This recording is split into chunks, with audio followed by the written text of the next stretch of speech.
জামাত ক্ষমতায় আসলে দেলোয়ার হোসেন কুত্তা সাঈদী হত্যার বিচার করা হবে।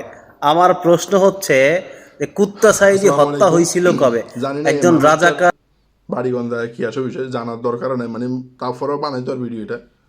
শুয়ারের ঘর থেকে হলে শুয়ার হয়, কুত্তার থেকে হলে কুত্তা হয়, বান্দরের থেকে হলে বান্দর হয়, মানে অর্থাৎ বাচ্চা। কিন্তু মানুষের ঘর থেকে হলে যে মানুষ হয়ে জন্মায়, এটাই কিন্তু এই লোকটা দেখলে বোঝা যায়। সাইদি সাহেবের হলো যে কথাটা এই লোকটা বলতেছে, মানে তার কি একটু বুক কাঁপে না?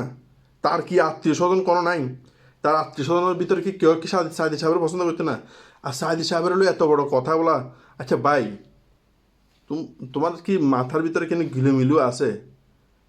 হ্যাঁ, কুত্তার মতন এভাবে ব্যবহার করো মানুষের সাথে, মানুষটার লই, সাইদি সাহেবের লই, তাও আবার অন্য কারোর লই করলে আমার এত টেনশন হতো না, এত এত এত করতে হবে না, কিন্তু সাইদি সাহেবের লই করতে হবে ভাই। তোমার এত কাজ রয়ে গেছো তোমরা মানুষ হিসাবে।